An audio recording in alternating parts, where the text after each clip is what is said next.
মক্কা শরীফে আরব দেশ নবীজি আসার আগে বা পরেও প্রথম অবস্থায় জাহিলিয়তের এক যুগ আসলো, আরব দেশ কিছু রেওয়াজ আসলো, প্রথা আসলো।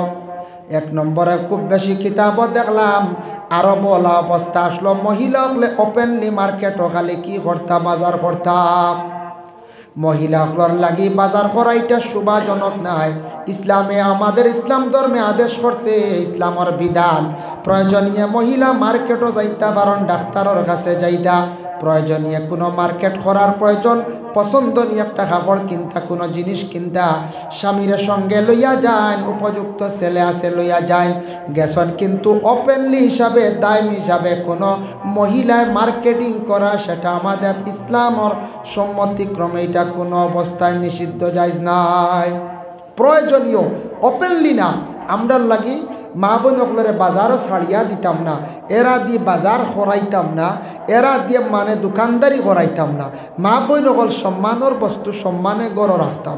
আমরা বেটা মানুষ দোকানদারি করতাম, বিজনেস করতাম, টেবিলও বইতাম, আমি অফিস চালাইতাম। এটা হইল আমরার কাম, এটা কার কাম? আমরার কাম। এখন বাঙ্গিয়া দিব পরে কোন মহিলা যাইতে পারেন? প্রয়োজনীয় যাইতে পারেন, প্রয়োজনীয় যাইতে পারেন। আরো বলা আসলো বেহাল অবস্থা, নেঙ্গা হালতে মহিলা হল আরব খুব বেশি চলাফেরা করতা।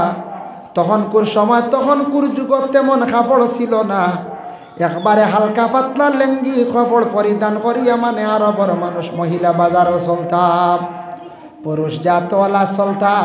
তখন কোনো মহিলার প্রতি পুরুষ আকৃষ্ট হইল, গুনাহ করল, গুনার কাজ করিলাইল, তখন কোনো মহিলা গিয়া বিচার দিলে সঠিক বিচার পাইছে না, সঠিক বিচার পাইছে না।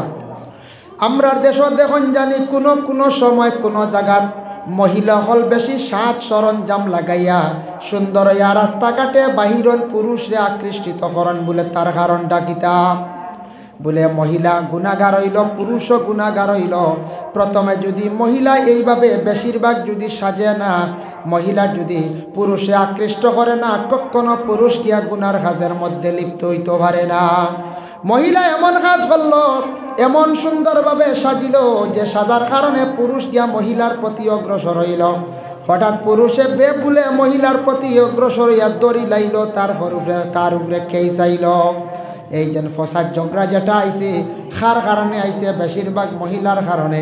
মহিলা যদি একজন সেই বই যান তাহলে কোনো পুরুষ গিয়া কখনো মহিলার কাছে নিকটবর্তী হইতে পারত নাই।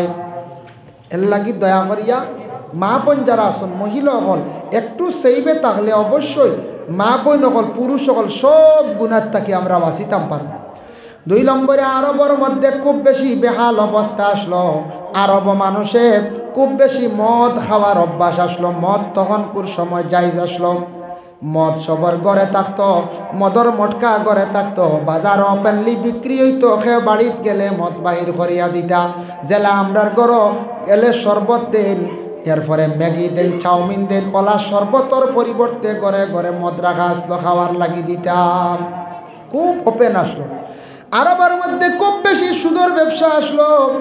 আরব দেশের মধ্যে খুব বেশি সুদর ব্যবসা আসলো। মানুষ আওলা দানাত গেলে ঋণ আনাত গেলে টেকা পাইছে না, লাভ হইলে মানুষে পাইছে ওলা খুব বেশি প্রচলিত আসলো।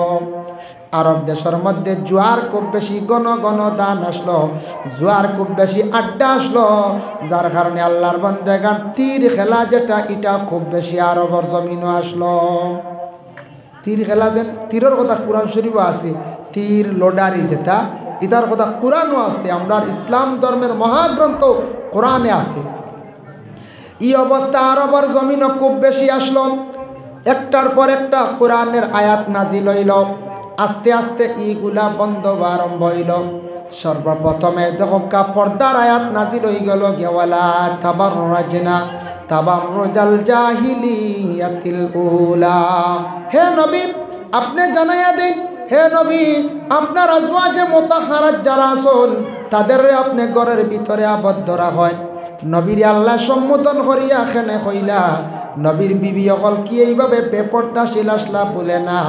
নবী প্রথমে আপনার আমি জানাইয়া দিয়ার, আপনি আপনার বাকি উম্মতদের এইভাবে জানাইয়া দিবা যাতে যাতে কখনো মহিলা হল ওপেনলি হিসাবে মার্কেট ও বাজার গিয়া খোলা ময়দানও চলতা না, প্রয়োজনীয় যাইতে পারবা পর্দার হালতে, নতুবা মহিলা হল নিজ নিজ ঘরের মধ্যে মহিলা হল থাকতাম। আয়াত নাজিল হয়ে গেল, মহিলা হলর পর্দার হুকুম আই গেল গিয়া, মানে নিজে গড়ত টাকার লাগি সেইবে জরুরতে বাড়ির এরিয়ার ভিতরে গড়ের ভিতরে টাকার লাগি প্রয়োজনীয় যাইতে পারবা। ডাক্তারের কাছে যাইতাই না, না যাইতা ডাক্তারের কাছে প্রয়োজনীয়